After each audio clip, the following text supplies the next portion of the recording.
mudando um pouquinho de assunto, mas ainda falando de saúde, o câncer de pele, a neoplasia mais frequente no Brasil, representando cerca de 30% de todos os tumores malignos registrados anualmente, e segundo o Instituto Nacional do Câncer, INCA, estima-se então que mais de 220 mil novos casos sejam diagnosticados todos os anos. E o nosso estado, ele está entre os que registram o maior número de casos na região norte.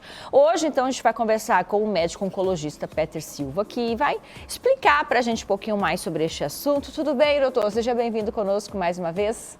Bom dia. Eu sempre agradeço pela oportunidade de poder disseminar conhecimento e falar sobre prevenção. E Dezembro Laranja está aí para falarmos sobre o câncer de pele. Uma campanha para chamar um pouquinho mais a atenção, né, de uma patologia, de uma doença que a gente sabe que tem toda a dificuldade, o impacto, o choque. Então, quanto mais cedo descobrirmos, melhor vai ser este resultado, né, esse tratamento, essa resposta para o tratamento. Sim, como toda doença, quanto mais a gente descobre com antecedência, melhor é. No câncer não vai ser diferente. Se nós pegarmos o câncer de pele, igual bem descrito, é o câncer mais frequente. Nós temos aí 220 mil casos por ano. Aqui em Porto Velho, a gente tem uma estimativa de aproximadamente, em Porto Velho, 90 casos de câncer não melanoma, né? A gente separa um pouquinho. Então, se nós conseguirmos rastrear esses pacientes para que eles consigam fazer o diagnóstico mais precoce, a gente tem um tratamento mais eficaz, com menos comorbidades, menos cicatrizes na hora da retirada. Então, sempre é bom falar de prevenção e ensinar as pessoas como fazer o diagnóstico precoce da doença também. As pesquisas, né, doutora, elas demonstram que Rondônia tem um alto índice. A que deve se atribuir este número elevado? Renata, quando a gente pega câncer de pele, tanto melanoma quanto não melanoma, o sol vai ser o principal fator de risco, né? Então, o sol está relacionado aí com aproximadamente 90% dos casos. Em Rondônia, nós temos uma incidência solar aí o ano inteiro, com uma incidência altíssima de raios. É um sol para cada, né? É um sol para cada pessoa. É uma incidência altíssima de raio UVA, UVB, que são os raios ultravioletas, que causam essa degeneração, né, no DNA e causam o câncer. Então, daí temos já um fator.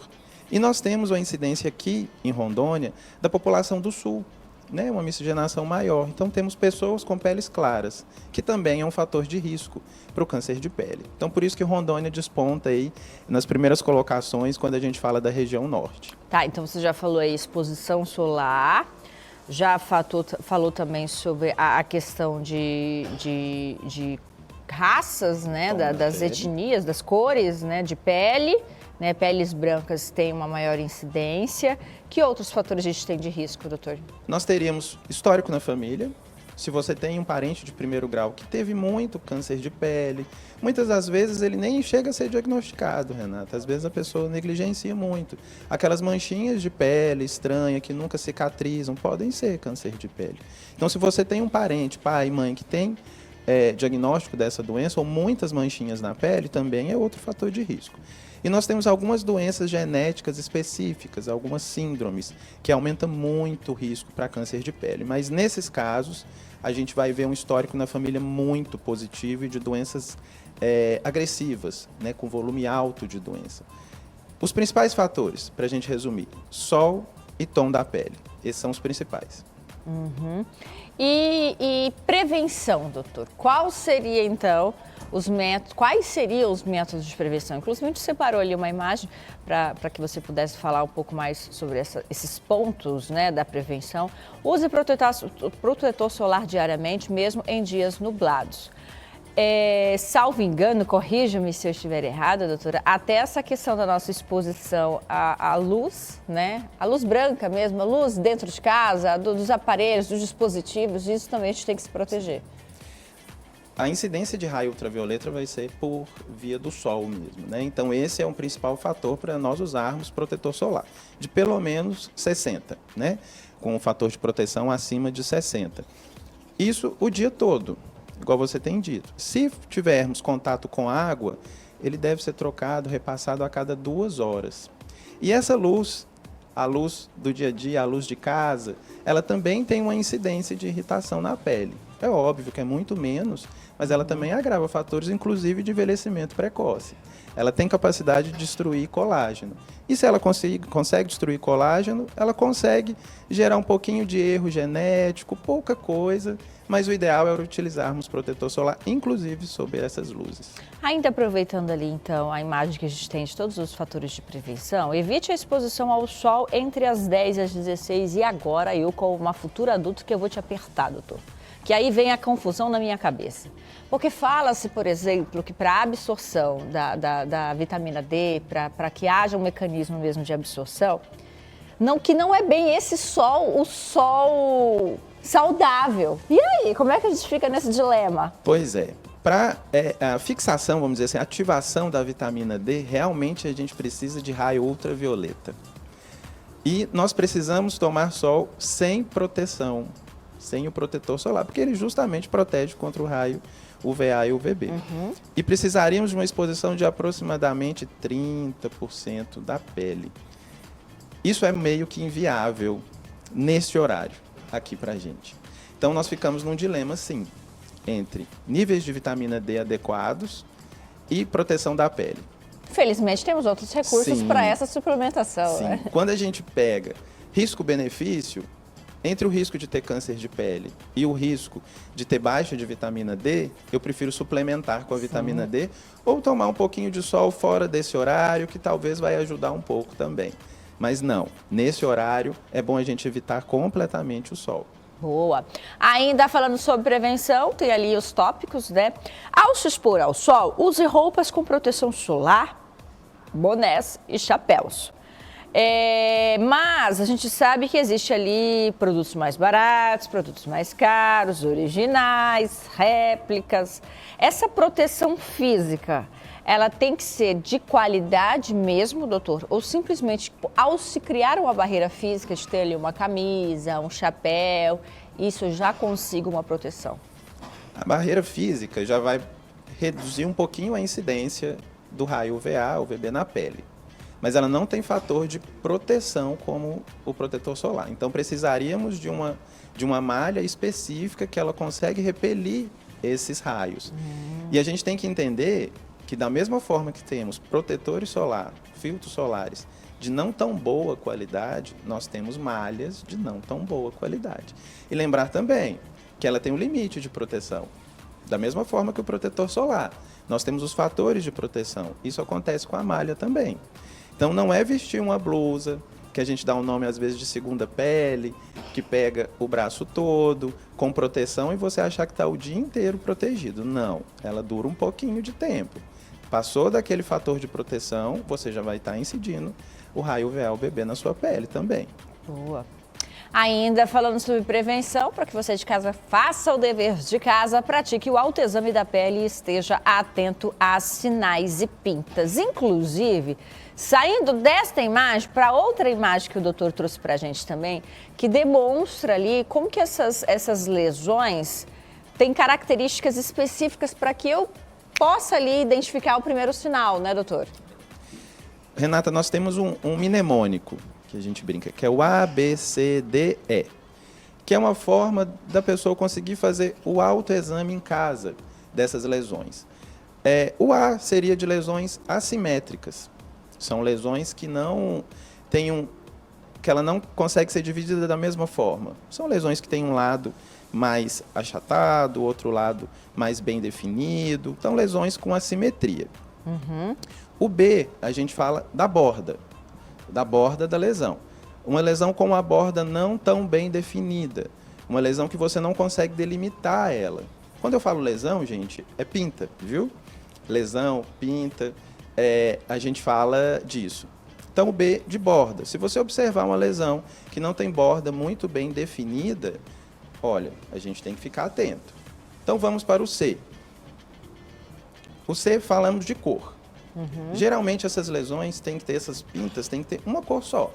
Então, se você tem uma pinta que tem um pouquinho de tom marrom, um pouquinho de tom enegrecido, às vezes nós temos aquelas pintas azuis, olha, já tem algo ali diferente, ela não é uniforme, ela não tem a mesma cor em toda a sua extensão.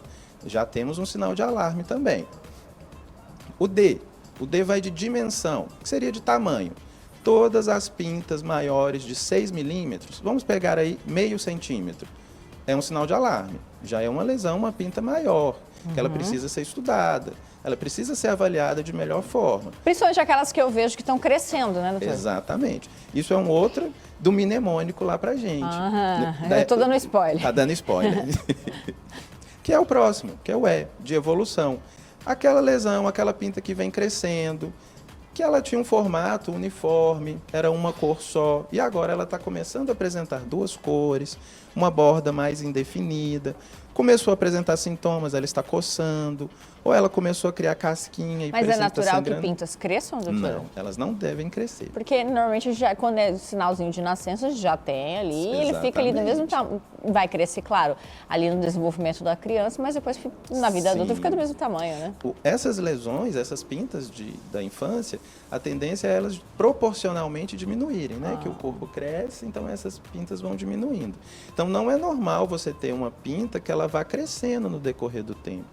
Principalmente se ela for mais do que meio centímetro e tiver algum desses fatores. Se ela for escurecida, não tiver borda definida, aí já é um sinal de alarme. Precisamos estudar melhor. Mas, doutor, para alguns cânceres, né, de mama, ou de colo de útero, existem exames, né, que a gente sabe que a gente vai fazer exame de rotina. Tem algum exame que eu vou fazer de rotina para saber se eu posso ter ali alguma chance ou não? A gente não teria um exame como coleta, né, igual a gente tem mamografia, mas tem a dermatoscopia, que é um exame que os dermatologistas fazem. Eles passam, rastreiam essas pintas que têm esses sinais de alarme, como se fosse um microscópio mesmo. Ele consegue ver elas melhores, de uma forma maior, ver a arquitetura dela de forma celular. Então, ele olhou, viu que tem algo diferente, vale a pena tirar um pedacinho dessa lesão ou ressecar ela como um todo, para a gente poder levar para estudar. Via de regra, um sinal de alarme que a gente deixa, uma dica, na verdade, todas pintas nas palmas e mãos dos pés, elas devem ser estudadas. Sabe por quê, Renata? Essas pintas, a gente tem um tipo de câncer de pele, a gente chama de melanoma, que são muito mais agressivos. E tem um tipo de melanoma que desenvolve em extremidades, que a gente dá o nome de melanoma acral. É uma doença extremamente agressiva e é muito comum nessas pintas que iniciam em palmas e mãos dos pés. Então, se você tem uma pinta escura, mesmo que ela não preencha aqueles critérios, você deve ir no médico para ele poder dar uma estudada nessa pinta e, de preferência, se for possível, retirá-la. Mas é normal ter muitas pintas pelo corpo, doutor? Sim, tem pessoas que já têm o fototipo já predisponente para apresentar muitas pintas. Pinta é o quê? Pintas são essas manchinhas. Mas assim, o que é? O que é, de forma Isso, como é biológica? que forma? Na pele, nós temos os melanócitos, que são células responsáveis por produção de melanina, que é o pigmento da pele, o pigmento castanho, né, escurecido. Quanto mais melanina, mais escura vai ser a pele. Existem alguns pontos da pele que esse grupo de melanócitos produz mais melanina. Então, formamos uma pinta, que o nome técnico é nevo. Esses nevos podem ser castanhos, enegrecidos, às vezes de cor diferente, às vezes azulados. Então, essa é a formação. Se a gente pegar ali esse nevo e olhar no microscópio, você vai ver, Renata, um tanto de célula cheia de pigmento castanhado ali no meio. Então, essa é a formação da pinta.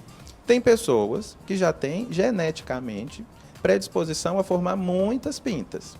Daí também é um fator de risco. Se você tem muitas pintas, a chance de algumas delas preencher aquele critério é maior. Então, essas pessoas têm que ter avaliação regular. Muito bem, muito bom o nosso bate-papo, muito esclarecedor, viu, doutor? Quem quiser saber um pouquinho mais sobre este assunto, pode encontrar o senhor como?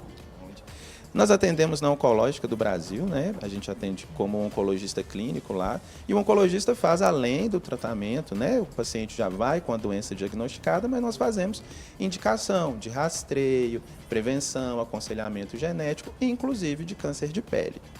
A gente tem também o nosso Instagram, que é @drpeteroncologia. Lá sempre a gente posta as entrevistas, dicas, as campanhas mensais, né, oncológicas. Então, é uma forma da gente disseminar conhecimento e uma forma de contato também. Muito bem, obrigada pela sua participação, viu, doutor? Eu que agradeço, sempre à disposição. Tá aí, olha, bate-papo interessante para a gente entender todos esses sinais, né, seu Thales? Principalmente quando a gente fala aqui em Rondônia, uma região de alta incidência de exposição solar. É muito importante a gente estar sempre trazendo esse tipo de esclarecimento para o nosso público, né?